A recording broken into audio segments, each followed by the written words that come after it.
Aku beri segalanya, cinta yang tanpa akhir, yang hanya tercipta untukku. Mestinya semua ini jadi awal yang indah bagiku. Asik ya. Anak 90-an pasti tahu lagu ini ya, apalagi yang lagi bucin. Karena lagu ini pernah menempati posisi teratas lagu pop di Indonesia ya. Bahkan sering disetel di radio-radio di Indonesia ya. Kadang kita masukin ke MP3, HP cinit-nit lagi ya, didengerin sambil jalan sambil tiduran. Tapi siapa sangka sahabat mualaf, hidayah datang dan langsung diterima oleh penyanyi ini. Namun ternyata ada domba-domba kepanasan kehilangan perpuluhan. Asik ya. Selamat datang di Mualaf Channel dengan program 3M.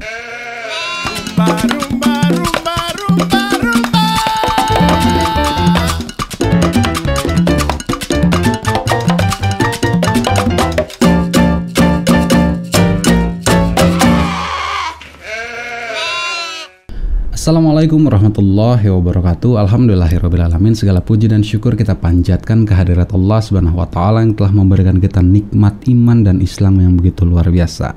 Tidak lupa juga salawat serta salam semoga tercurahkan kepada Nabi kita, junjungan kita, suri tauladan kita, Nabi Muhammad sallallahu alaihi wasallam. Alhamdulillah sahabat mualaf, setelah saya melihat beberapa video di YouTube ya yang lagi viral.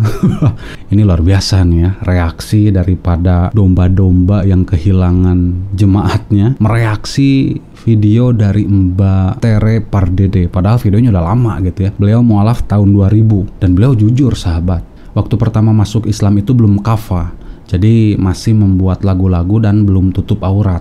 Namun ada satu teguran dari Allah kepada beliau melalui kedua orang tuanya, dan dia menjadi pendiri komunitas Sister Filah Mualaf yang bergerak di bidang dakwah dan pembinaan mualafah. Jadi tidak mendadak jadi ustazah.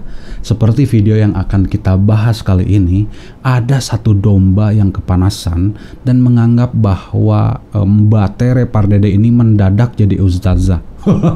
Kasian gitu ya, belum piknik nih Sang Arjuna ya. Daripada lama-lama, kita akan tonton bersama-sama. Tapi sebelum lanjut, silakan bagi sahabat mualaf yang baru bergabung untuk mengklik tombol subscribe-nya, nyalakan notifikasinya supaya nggak ketinggalan video-video terbaru dari Mualaf Channel ya. Dan tidak lupa juga kalau suka videonya silakan klik like, kalau bermanfaat share sebanyak-banyaknya, meledakkan video ini supaya menjadi tontonan yang bermanfaat bagi domba-domba yang tersesat. Asik ya. Kita kasih rumput dulu nih domba. Dia dulu artis guys, dia penyanyi. Kalau tahu namanya Tere, nah itu dia penyanyi, udah mualaf. Dan sekarang mendadak dia jadi ustazah guys, jadi pengajar. Nggak tahu lisensinya dari mana. Dia udah bener-bener tahu tentang agamanya yang sekarang apa enggak, ya saya nggak tahu. Kalau nggak tahu nih kan diam aja, nggak usah banyak bacot bos ya. Baik naik makanya ya. Semua umat muslim tahu bahwa Mbak Tere Pardede ini beliau seorang mualaf yang jujur, dikarenakan beliau bercerita seperti yang tadi saya awal katakan, beliau ini mualaf tahun 2000 ya, masih bernyanyi ke sana ke sini, manggung di sana sini, tapi beliau sudah mengucapkan kalimat syahadat tahun 2000 2003 itu yang tadi saya nyanyiin di awal gitu ya, judulnya Awal Yang Indah. Terus ada lagi dosa apa gitu ya, saya lupa lah, sampai dia memutuskan untuk menjadi anggota parlemen DPR RI periode 2009 sampai 2014. Lalu beliau mengundurkan diri karena ingin fokus berdakwah, dan dia mendirikan komunitas Sister Filah Mualaf. Itu dia pendirinya. Kalau dibilang mendadak jadi ustazah, ini si Louis ini kurang main ya. Jadi si Louis ini nggak pernah baca berita, padahal 2009-2014 itu saya masih kafir ya, dan saya tahu ya udah gitu, nggak jadi masalah. Ini udah dikomenin, dibacotin, nggak tahu sejarahnya, tiba-tiba jablat mendadak jadi ustazah. Jadi kelihatan ya mana orang yang benar-benar cerdas gitu ya, mana orang-orang yang benar-benar berakal ketika mereaksi video Tere Pardede dengan orang yang asal jeplak gitu ya. Jadi kelihatan kualitas Anda tuh sampai mana, tidak menggali informasi gitu ya. Masa kalah sama Kristen KTP? Kasih rumput dulu, bos. Tapi intinya gini, katanya ketika Kristen itu dia diajarkan untuk memahami Trinitas tanpa menggunakan akal. Jadi istilahnya akalnya mungkin disimpan di lemari untuk mengerti Trinitas. Mari kita langsung aja nonton videonya. Pemahaman saya bahwa Trinitas itu harus diimani tanpa berpikir itu terpatahkan semua. Setuju.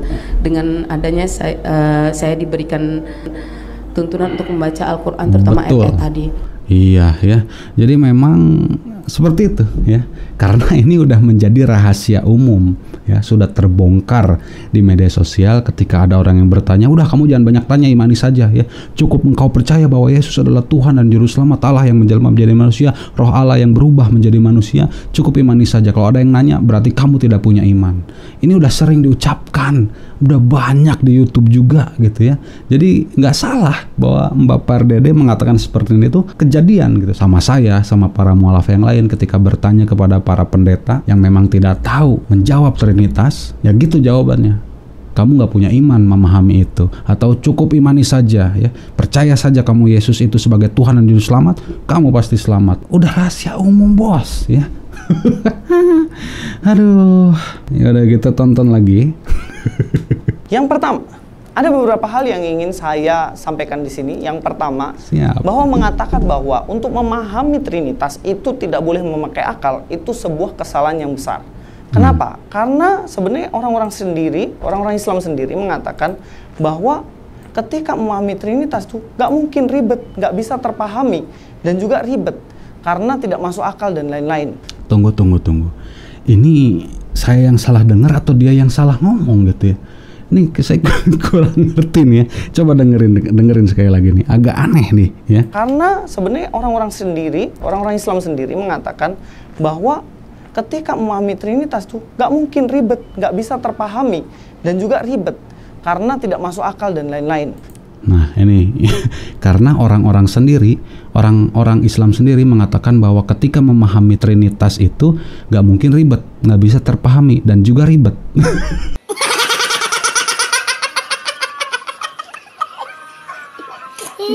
Ngomong balelol sianya beteng di gedean.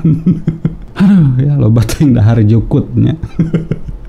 Papelit eta bibir ya. Biarin profesor.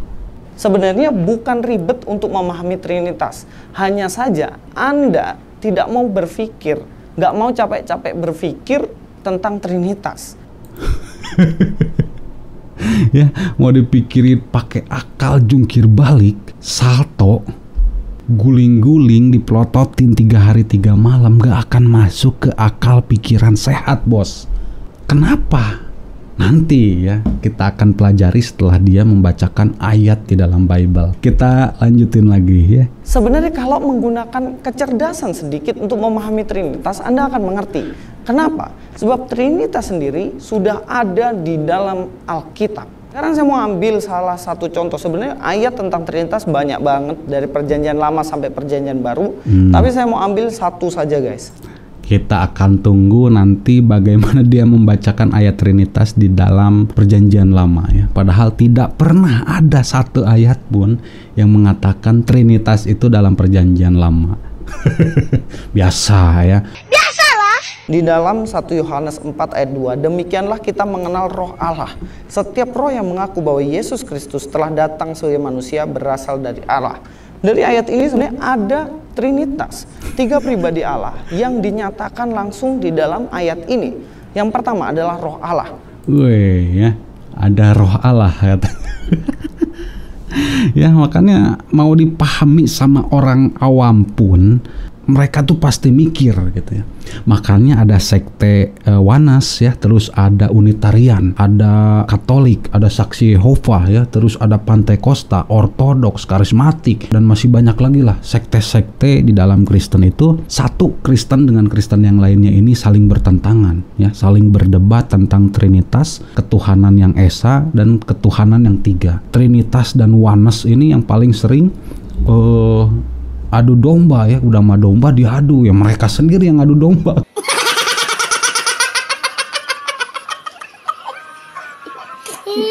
Oke.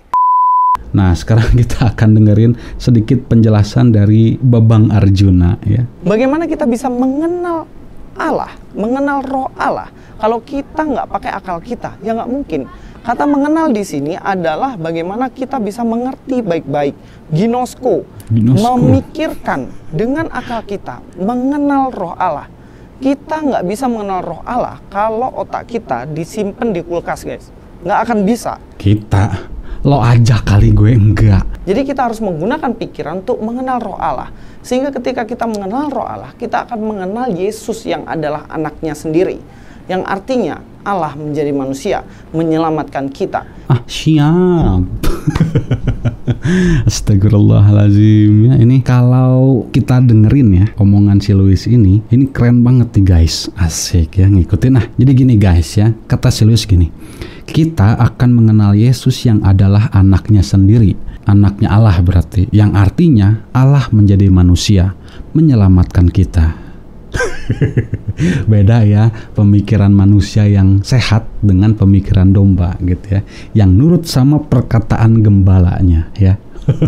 Oke. Malu atuh sama mantan Kristen KTP. Saya kasih contoh sederhana begini deh ya. Ini contoh yang paling sederhana. Jadi ketika Louis berkata begini, kita akan mengenal Yesus yang adalah anaknya sendiri, yang artinya Allah menjadi manusia. Ya sudah, kita ganti kalimatnya begini. Kita akan mengenal kotoran yang adalah makanan itu sendiri, yang artinya makanan menjadi kotoran yang bisa kita makan. Aduh, Louis ya, domba aja tahu mana kotoran, mana rumput. Atau kita ganti kalimatnya ya, kita akan mengenal Louis Prasetyo yang adalah anaknya Paulus dari Tarsus. Yang artinya Paulus menjadi Louis Prasetyo, menyesatkan kita. Ya. Jadi pemikiran Anda itu sebenarnya yang harus diambil dari lemari, bukan diberikan pada Tere Pardede. Anda mengatakan otaknya disimpan di lemari, otak Anda kelamaan di kulkas, beku. Oke. Kalau menurut Sang Arjuna bahwa Yesus itu adalah anaknya, anak Allah, dan Allah yang menjadi manusia, terus ayat ini salah dong ya. Di dalam Matius 3 ayat 16-17 ya. Ini sekaligus menghancurkan paham Trinitas yang sering digaung-gaungkan oleh Louis Budi Prasetyo dan domba-dombanya. Di dalam Matius 3 ayat 16 dan 17 dikatakan begini, sesudah dibaptis, Yesus segera keluar dari air, dan pada waktu itu juga langit terbuka dan ia melihat roh Allah seperti burung merpati turun ke atasnya. Lalu terdengarlah suara dari sorga yang mengatakan, inilah anakku yang kukasihi, kepadanyalah aku berkenan. Nah, ya, ini cukup untuk menghancurkan Trinitas. Pertanyaannya begini, yang pertama ya, kalau kita kritisi, kalau Allah itu menjelma menjadi Yesus, terus yang dibaptis siapa? Allah Bapa. Yang kedua, kalau burung merpati itu adalah roh Allah, terus yang dibaptis siapa? Allah Bapa. Yang ketiga, terus burung merpati itu Allah dan Yesus itu Allah, terus suara dari langit itu siapa? Allah Bapa. Stupid things. Jadi konsep Trinitas itu sudah digagalkan oleh ayat kitabnya sendiri sebelum adanya Paulus dari Tarsus. Jadi mendingan kita langsung tanya aja sama Yesus ya. Yesus itu Tuhan Allah bukan? Atau Tuhan itu Esa? Atau Tuhan itu Trinitas? Ya. Jadi kita akan langsung tanya sama Yesusnya. Hey, it's me, your pal, Jesus. Nih manggilnya apa ya ke Yesus ya?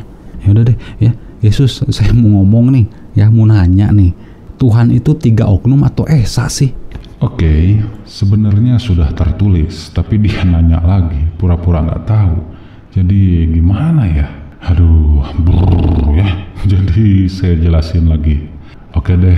Aduh, surprise. Pada saat itu ada orang-orang bertanya kepada saya, mana hukum yang paling utama? Jadi saya jawab, dengarlah hai orang Israel. Allah Tuhan kita adalah Tuhan yang Maha Esa. Jadi ya bukan Trinitas. Ingat itu ya. Kok sama ya ngomongnya kayak Nabi Musa dalam Ulangan 6 ayat 4. Ya kita kan CS berat. Siap. Ya. Malu aku panas. Satu lagi nih, nggak satu lagi ya, masih ada 2 pertanyaan lagi nih ya. Tuhan itu satu yang benar atau 3 sih? Punten Akang Teteh. Ya saya harus jawab jujur ya. Ya seperti yang pernah saya ucapkan kepada murid-murid saya, bahwa inilah hidup yang kekal itu mengenal Dia satu-satunya Allah yang benar, pencipta langit dan bumi serta isinya. Jika Allah satu-satunya, berarti tidak ada Allah lain di hadapannya. Dan mengenal saya yang telah Allah utus, dan saya hanyalah seorang utusan Allah. Jadi kalau ada yang bilang Allah itu terdiri dari 3, ya emangnya Allah saya lampu lalu lintas. Gitulah ya. Jadi Allah itu satu-satunya ya? Ya iyalah, masa ya dong. Jamu aja digendong, enggak dibedong. Siap ya. Ini satu lagi ya. Pertanyaan terakhir saya mau tanya. Guru ini Tuhan atau utusan Tuhan sih? Sekali lagi saya ingetin ya. Dan ini tercatat di dalam Bible Yohanes 17 ayat 8 ya. Ingat itu. Tapi kalau kalian gak percaya, ya sudah ya, bukan urusan saya lagi. Pusing saya mikirin kalian ya, soalnya saya sudah bilang, sebab segala firman yang Allah sampaikan kepada saya sudah sampaikan kepada murid-murid saya, dan mereka sudah menerimanya. Mereka tahu benar-benar bahwa saya datang dari Allah, dan mereka percaya Allah mengutus saya. Jadi saya ini hamba Tuhan dan utusan Tuhan. Tapi kalau nggak percaya ya selamat ketemu di pengadilan akhirat. Nah ini ya, baru Yesus yang jujur. Ayatnya ada lagi dalam Bible. Like and subscribe. Kalau Mbak Tere yang mengatakan saya sudah riset dan lain-lain, udah riset ayat ini belum? Atau jangan-jangan cuman ngomong aku udah riset padahal nggak pernah baca Alkitab. Ngaca apa ngaca? Ngaca.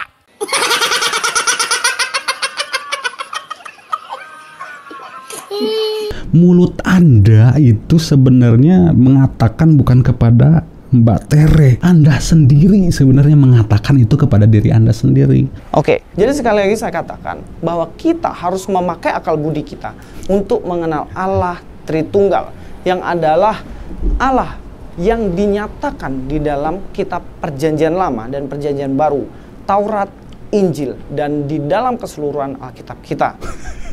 Mari kita lebih berpikir kritis, jangan cuman klaim mengatakan orang lain nggak pakai pikirannya, padahal dirinya sendiri yang nggak pakai pikirannya. Stupid things. Ngaca apa ngaca? Ngaca. Wis, niat hati ingin mempermalukan Mbak Tere Pardede, ternyata dia mempermalukan dirinya sendiri dengan ucapannya sendiri dan ayat Bible-nya sendiri. Jadi mau mana yang diikuti? Percaya kepada Yesus yang jelas-jelas mengatakan bahwa aku hanyalah seorang utusan dan Dia, yaitu Allah, adalah satu-satunya Allah yang benar. Atau percaya kepada Paulus yang menjelma menjadi Louis Budi Prasetyo yang mengatakan bahwa Allah menjelma menjadi manusia. Terima kasih sahabat Mualaf atas perhatiannya. Insya Allah kita akan bertemu lagi di video selanjutnya yang lebih keren lagi, yang lebih mengangon dombanya lebih keras lagi supaya mereka nurut dengan perkataan gembalanya. Ya, terima kasih. Wassalamualaikum warahmatullahi wabarakatuh. Fala tamutuna illa wa antum muslimun.